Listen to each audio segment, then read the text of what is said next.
Hello, and thanks for watching this Life Solved short. I'm John Worsey, and in these videos we get to meet the University of Portsmouth researchers whose work is featured on the Life Solved podcast. This is work that's changing our world for the better in all sorts of ways. In this episode, we explore how the traditional seaside town connects us with the past, present, and future. So I'm joined by Tom Sykes, Associate Professor in Creative Writing and Global Journalism, and Louis Netter, Senior Lecturer in Illustration. Louis and Tom have collaborated to produce a book called Coast of Teeth. It's described as a gonzo tour of seaside towns in the anxious and absurd age of COVID, Brexit, climate crisis, and harrowingly bad karaoke.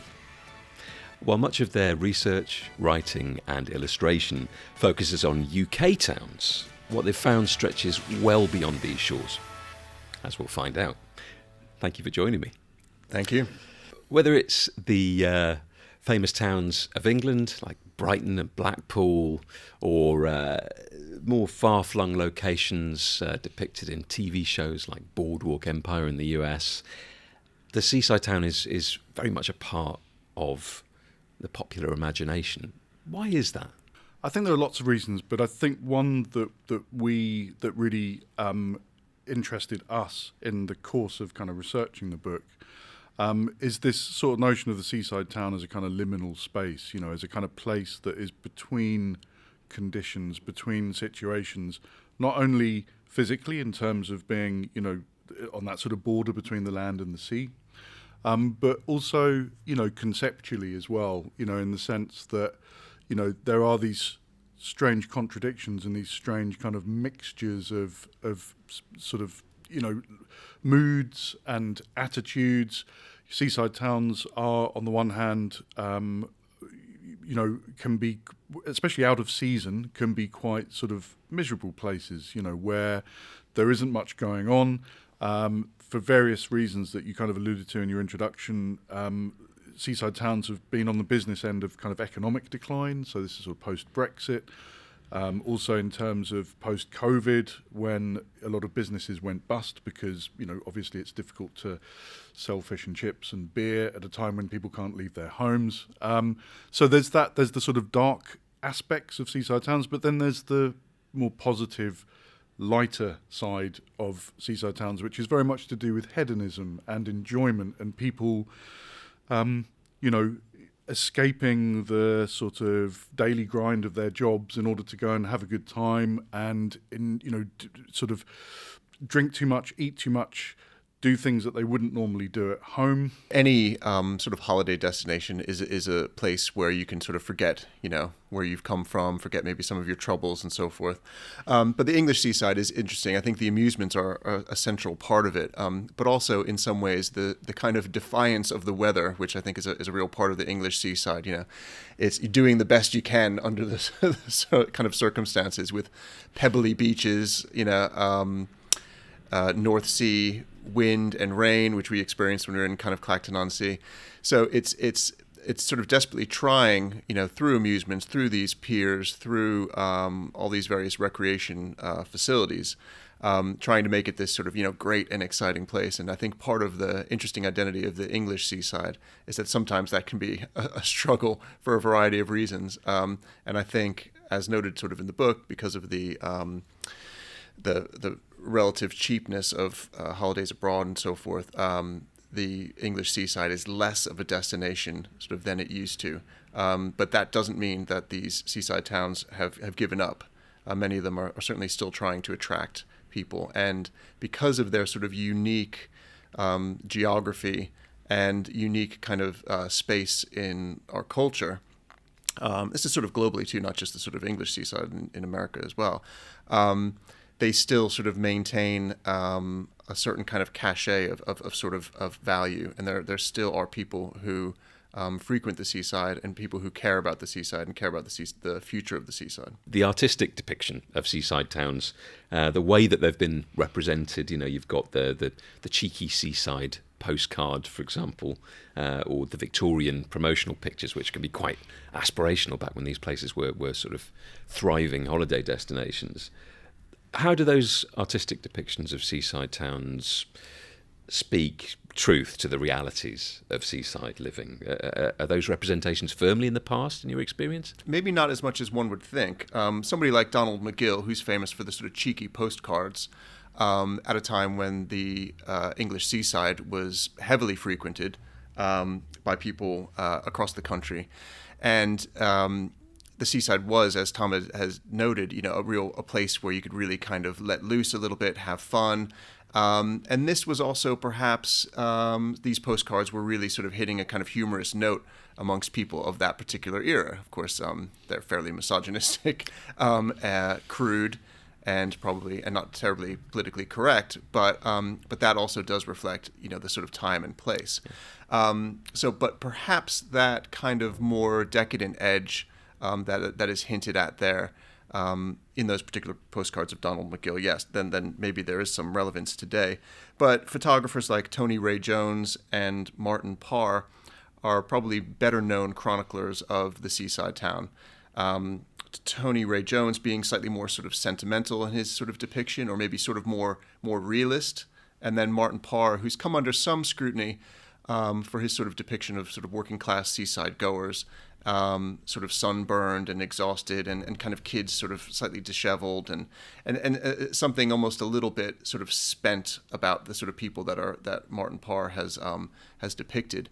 So, the term today might be punching down, perhaps. And that might be the way that he's perceived, and certainly it's the way he's perceived sometimes from a critical lens.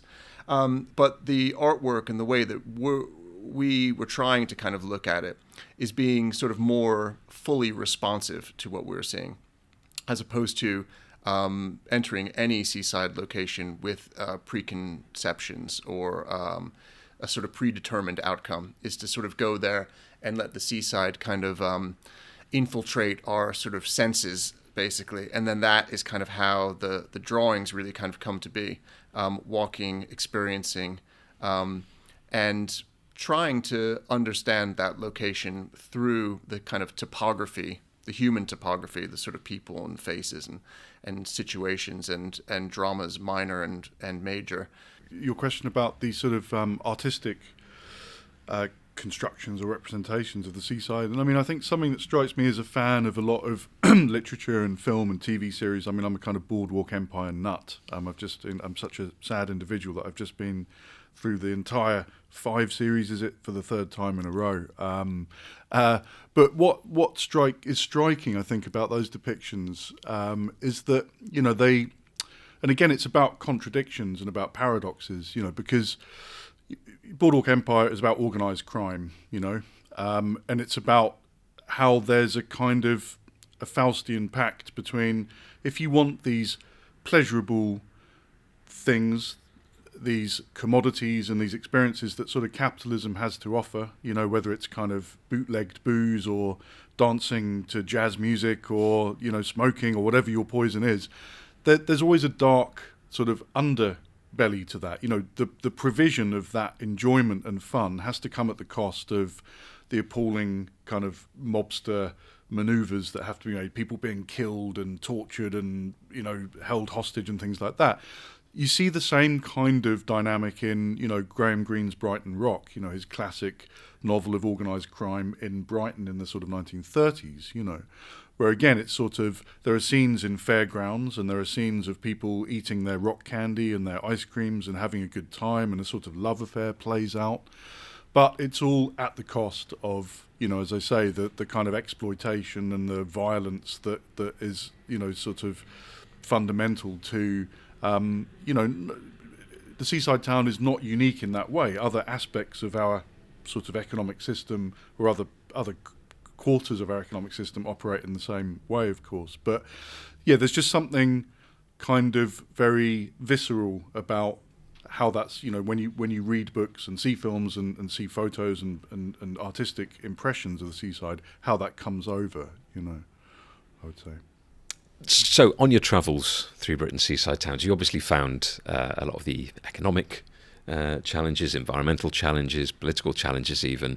But you also found there's a lot to be positive with. It's far from all doom and gloom in the seaside towns of Britain today, right? Yeah, I mean, a number of things impressed us. I think, first of all, the efforts of people in their sort of local communities to do things for themselves and make the best of the sort of difficult conditions that we've already talked about.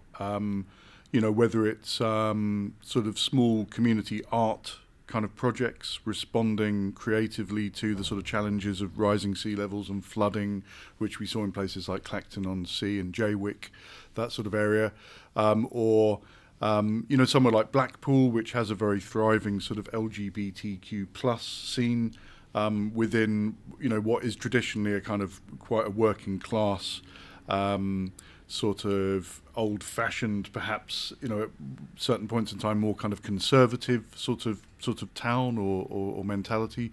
Portsmouth, where we are here speaking, we're speaking from this very very town here is a the South Sea part of Portsmouth is obviously a kind of seaside town that was really created for the enjoyment of people back in the sort of early part of the 19th century, right?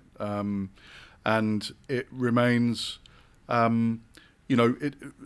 we face the same sorts of challenges environmentally, in terms of what you mentioned, in terms of the environment and, other sorts of challenges. But then there is work being done, such as the sea defences, which are being built to protect us from, it's an environmental challenge that's going to face coastal areas across the world. We can also, talk about the cities like Portsmouth, have a degree of diversity which isn't always sort of known about or talked about in some of the more kind of official discourses of, tourist boards and things like that. I myself have very deep roots in what was once one of the largest Jewish communities of any city in Britain. I think we've had 6 or 7 Jewish mayors of Portsmouth over the last couple of 100 years, which is a record compared to even other cities like Leeds and Manchester and obviously London that have large Jewish communities. I've traced my family tree back to ancestors who almost certainly came to Portsmouth fleeing the sort of prejudice and bigotry that many Jews have unfortunately suffered in kind of mainland Europe for many years. So there are lots of untold stories, and positives that have come to kind of make somewhere like Portsmouth very multi-ethnic and multicultural. Again, against the sort of certain kind of popular views, often expressed by people outside of Portsmouth, that it is actually quite a kind of monocultural and sort of reactionary sort of place. The truth is, and it's something we try and do in the book, is to sort of uncover the reality, which is much more complex and much more interesting, I think. Yeah, huge Bangladeshi community in Portsmouth as well. True. There's also claim that the first major Polish community in Britain was in Portsmouth, because these were Polish sailors who were exiled abroad because they were plotting to overthrow the then Russian Tsar. And if you look back, as I have done, at some of the original kind of newspaper reporting, these people were welcomed with open arms by people in Portsmouth, and there was a whip around to get them clothes and food and the things that they needed after this epic voyage, from sort of Eastern Europe to here. And there was a welcoming kind of vibe, when they got to Portsmouth. And you think, well, that's perhaps in contrast to some of the, less welcoming attitudes that some people have today towards immigrants and towards refugees and asylum seekers. So, yes, we can learn from history, I think, in that way. And we can learn from the history of seaside towns how to be perhaps a bit more tolerant and a bit more open-minded in the way that we sort of, behave today. Perhaps. Maybe that's something to do with being open to the world and literally having broader horizons, feeling more connected to the idea of... Well, let's talk about Coast of Teeth then. I would love to hear more about the process that you took on that research journey through seaside towns. Psychogeography was a big part of it, right? Can you explain psychogeography? Yeah, so Guy Debord and the Situationists really kind of developed psychogeography as more of a kind of theoretical construct, but also really a methodology. It was really developed as a means of countering urban planning to an extent, also countering sort of commercial pathways, commercial kind of ventures that were happening in Paris particularly. So it really kind of came out of Paris. And a way to subvert the kind of walking in a sort of programmed way that kind of capitalism was engineering for people to kind of buy more things and go to markets, go to bazaars, and so on and so forth, and really look at perhaps a more sort of fringe understanding of an urban space, and literally a derive, which is sort of, you could almost imagine it as just arrive where you where you walk. So there's something also inherently sort of surprising and serendipitous about the sort of methodology, and we very much took that on. Again, as was noted before, not having any kind of preconceived ideas about the place. Not even having any sort of, for me as an artist, some kind of preconceived sort of ideas of what I'm going to draw, but being sort of responsive to the things that we do, and just putting a lot of wear and tear on our shoes and walking. I believe in Torquay we clocked it. It was something around 14 miles we walked in a single day. We walked all the way from Torquay to Paignton and back, and through all this, through a kind of rolling conversation, stopping, Tom stopping to write, me stopping to sort of draw, we ended up kind of creating these sort of parallel texts, one in the imagery that I created through reportage drawing, and the other in the writing that Tom was doing. But ultimately, again, we're sort of there. It's quite an immersive experience. And I always remember the quote, James Noctway, who I believe passed recently. It's a famous, there's a fantastic documentary called War Photographer. And he said, the best possible scenario is for me to be a ghost, is to be there, but not really be seen, that you're in and amongst, you're sort of absorbing the experience of the place without sort of leaving this kind of heavy footprint.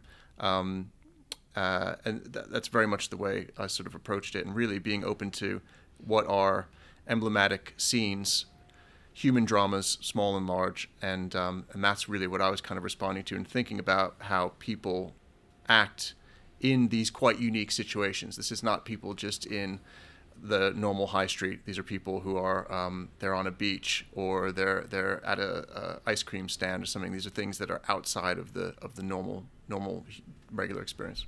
If you really break it down and define it as simply as you can, it's really about the kind of relationship between people's psychology, people's thoughts and feelings and beliefs, and the place that they are in, the physical space that they inhabit or they visit. That's what Louis and I are trying to chart or understand. A marine biologist will go to a seaside town, for example, and they'll be interested in the data that they will gather will be related to, the diets or behaviours of sea life around. Yeah, a sociologist might go to a seaside town and be interested in demographics, poverty, or what percentage of the population are elderly, etc. What we do as psychogeographers, or whatever it is that you want to call us, we're trying to get an understanding of a space that and its meaning to people, and this is a mixture not just of obviously there's a certain amount of kind of hard empirical facts that we're drawing on, and there's a good amount of statistics and important sort of information about the sort of social reality of seaside towns, because that's part of what we're interested in. But there's also there are also attempts to try and think about not only the attitudes and the perceptions of people who live in seaside towns, and how that's sort of embodied and represented by, as Louis says, certain kinds of images and interesting sorts of scenes and places that we visited. But it's also about the attitudes and perceptions of people outside of seaside towns. So on your research journey, you've discovered a lot about what seaside towns are like now, and you've obviously uncovered quite a lot about how they've changed over the years. If pressed, what would you say is the future for the seaside town in Britain and around the world? There are challenges ahead. We cannot stress, one of the big themes of the book it speaks to a lot of other kind of work that Louis and I have done. You know, we've both worked on projects based in the university, such as the Revolution Plastics project, and you know, at least a couple of the chapters of our book came out of research that we'd done for that particular enterprise. You know, there's no denying that the environmental challenge is very real and growing unless we as a species start to pull ourselves together and do something about it. So there will be rising sea levels. There will be these challenges. There are other challenges, economic, social challenges of deprivation and poverty, and the sort of alienation that we witnessed, you know, amongst young people especially. But again, I think the answer has to lie in sort of, you know, solidarity and community responses, you know, where the state has arguably retreated from providing the sorts of services that are needed in seaside towns, and where there are politicians who perhaps, you know, don't necessarily think that, politicians representing certain coastal communities who do not think that, for example, climate change is a very serious issue. Unfortunately, believe it or not, there are still people who are sort of denialists in that way. In the absence of that kind of support from above, then people on the ground, people, as it were, below, have to sort of try and do what they can and you know, work together, combine, and try to, you know, clean up their beaches if their beaches are going to end up with lots of sewage strewn around them or lots of litter. You know, if someone else isn't going to do it, you sort of have to do it for yourself as a community. Or, you know, problems of deprivation. You know, Louis and I were really became optimists by the end of this, because we saw a lot of the poverty and a lot of the kind of social problems facing seaside towns were being kind of combated by you know, people making an effort with youth clubs and art projects and working together in sort of very constructive and creative ways to deal with these problems. If you're British, you might have considered the seaside town as something that is predominantly English. You might not have thought of it as something that is replicated and interpreted in other places around the world. It's even less likely that you will have thought about the imports from around the globe that have come in to characterise British seaside towns and had such an impact on pop culture. You can buy Coast of Teeth and find out a lot more wherever you get your books. If you'd like to listen to this full coastal episode of the Life Solved podcast, you can find it wherever you get your podcast. Just search Life Solved, or you can head to the University of Portsmouth website and find it there, where you can also find out much more about our research. Next time we head to the world of the mysterious, exploring unidentified flying objects. See you then.